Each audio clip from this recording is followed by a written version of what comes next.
Muito bem, iniciando o estudo da lição número 8, a lição que fala sobre ver o invisível. E podemos dizer que a fé nos consegue, assim, nos faz ver o invisível. Por isso que aquele pensamento cristão de Robert Calvo diz o seguinte: aquele que duvida não pode encontrar a Deus, da mesma forma que um ladrão não pode, assim, encontrar um policial. Então essa é uma grande verdade. A pessoa que descrê, a pessoa que é incrédula, ela não consegue ver a Deus. Isto é uma norma, assim, bíblica, de que sem fé é impossível agradar a Deus. O verso áureo da semana está em Hebreus capítulo 11, verso 27. Diz assim: pela fé, Moisés abandonou o Egito, não ficando amedrontado com a ira do rei, pois permaneceu firme, como quem vê aquele que é invisível. Aquilo que Moisés fez foi algo assim fora do normal para qualquer pessoa que assim pensa de forma lógica. Moisés abandonou o palácio real, a provável indicação ao trono do Egito, para peregrinar com um povo no deserto e sofrer tudo que ele sofreu. O livro de Hebreus capítulo 11 diz que Moisés fez isso porque ele via o invisível. Ele não estava focado nas coisas materiais. Por isso Moisés teve uma fé sobrenatural e nos ensinará nesta semana, através de vários exemplos, como podemos ter essa fé sobrenatural que consegue ver o invisível. Ver o invisível, o grande desafio da fé. A certeza de que existe algo que é invisível foge justamente à explicação da lógica ou ao raciocínio lógico. Isso é o que define a fé quando se fala de coisas espirituais. Acredito que a pessoa tem certeza de que existe, mas ele não está vendo, mas ele tem certeza. Moisés acreditou numa terra que existia além do rio. E Moisés então resolveu levar o povo para aquela terra.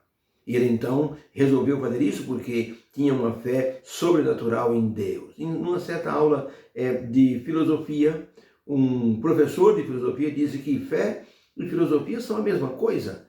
Nenhuma diferente da outra. Filosofia acredita em algo abstrato e fé também é algo abstrato, é acreditar em algo abstrato.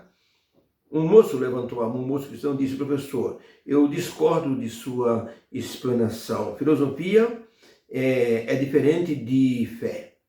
E o professor disse: como é que você pode provar isso?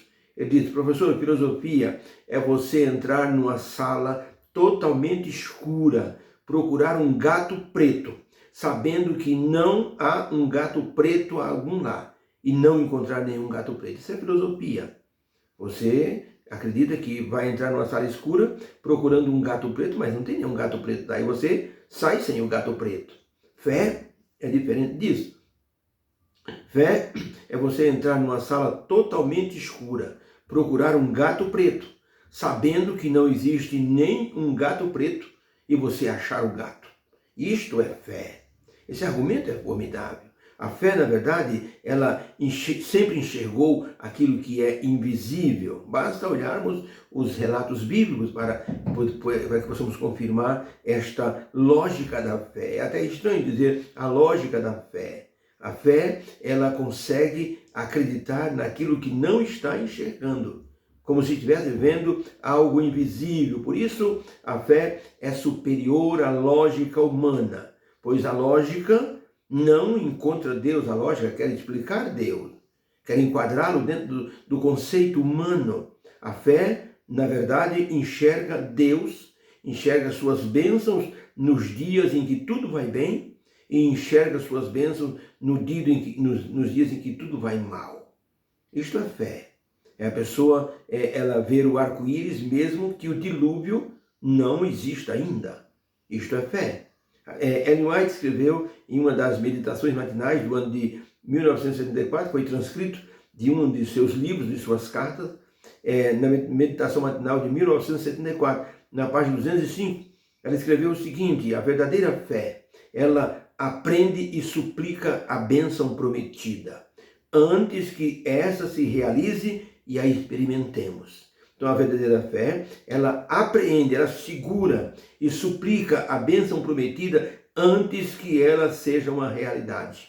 Devemos, pela fé, enviar nossas petições para dentro do segundo véu, para o lugar santíssimo, e fazer com que nossa fé se apodere da bênção prometida e a invoque como sendo nossa. Devemos então crer que receberemos a bênção, porque nossa fé se apoderou dela e, segundo a palavra de Deus, é nossa essa bênção.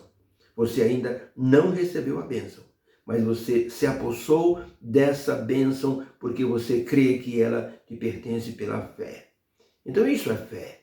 É aquilo que a pessoa faz sem ainda estar enxergando. A pessoa solicita algo de Deus, mas crê que já está recebendo aquilo. Uma fé verdadeira, como os patriarcas tiveram, é semelhante àquela que Jesus exerceu em sua vida. Uma fé prática, uma fé coerente, acompanhada pelas obras. Colocar a fé em prática é agir em torno daquilo que a pessoa acredita. Porque a fé, ela não é estática, ela não é teórica, a fé é dinâmica, a fé, ela é realista. Por isso se chama fé. Podemos ver isso presente na vida do Senhor Jesus Cristo, que estava sempre em movimento no que dizia e naquilo que ele acreditava. Suas realizações e suas obras eram reflexo de sua relação íntima com o Pai. Pegar um paralítico de 38 anos deitado e dizer: você quer ser curado? Obviamente, o homem disse: eu quero. Jesus disse: toma o teu leite e anda. Mas o que aconteceu? Como aquele homem pôde levantar? Porque Jesus embutiu naquele homem uma fé. Ou seja, não era possível andar sendo paralítico. Mas o homem, ele viu o invisível e acreditou nas palavras daquele que lhe ordenava. E levantou e foi-se embora e saltava de alegria. E as pessoas ficavam impressionadas. É chegar para um cego e dizer: o que queres que eu te faça? Senhor, que eu torne a ver. Era algo impossível. A lógica diz: é impossível um cego enxergar. E então Jesus disse: eu quero que você comece a ver. E o homem então abriu os olhos e começou a ver. Então isso é fé. É algo que a pessoa não está vendo, mas acredita que pode receber. Jesus executava todas as suas obras pela fé que possuía no poder que o Pai lhe concedia. Ou seja, nós podemos ter também essas mesmas atitudes de Jesus. Jesus disse: vocês podem, diz aos discípulos, vocês vão poder fazer muito mais coisas do que eu fiz se vocês crerem, se vocês tiverem fé. Jesus Cristo torna a nossa vida poderosa através da fé. Com o toque da fé, ele nos torna valorizados espiritualmente. Certa vez, o grande maestro, compositor e músico Felix Mendelssohn, que era um pianista alemão, um maestro, ele visitou a Catedral de Friburgo. E depois de estar dentro daquela catedral, ele viu quando um homem se dirigiu ao grande órgão de tubos, o melhor da Europa. E aquele homem então dedilhou ali aquela tecla. Mendelssohn ficou encantado com o som daquele instrumento. Ele se aproximou do homem que tocava. E ele disse: Senhor, o senhor poderia permitir que eu toque, por favor, um hino nesta beleza de instrumento? O homem, que era o único que tocava aquele instrumento, aquele órgão de tubo, olhou para Mendelssohn e disse: de forma alguma, só eu toco nesse instrumento.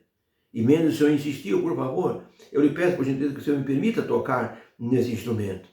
Depois de muita insistência, o homem disse: então, por favor, toque, mas tome cuidado, esse órgão é preciosíssimo. Quando Mendelssohn se assentou no banco ali do órgão e começou a dedilhar as teclas, e o som começou a sair de forma impressionante, as pessoas pararam para ouvir aquela música que Mendelssohn tocava. O homem, que era o organista oficial da igreja, ele se aproximou de Mendelssohn e disse: quem é o senhor? Qual é o nome do senhor? Felix Mendelssohn, sem tirar os dedos do teclado, olhou para o homem e disse: meu nome é Felix Mendelssohn. O homem ficou surpreso, gaguejou e disse: eu não acredito, o senhor é Felix Mendelssohn, o famoso pianista e maestro e compositor? E colocou a mão na testa e disse: meu Deus do céu, quase que eu impedi do mestre Mendelssohn tocar neste órgão maravilhoso que agora se tornou mais valorizado pelo toque do mestre. Queridos, quando Deus toca em nossa vida através do Senhor Jesus Cristo, Ele valoriza a nossa fé, porque Ele nos faz ver o invisível. Nós não conseguimos ter fé por nós mesmos. Por isso, a fé ela é colocada no ser humano através de Deus, porque a fé vem pelo ouvir e ouvir a palavra de Deus. É algo que Deus atribui a nós. Até a fé Deus atribui a nós. Nós pensamos que nós é que criamos a fé. Não.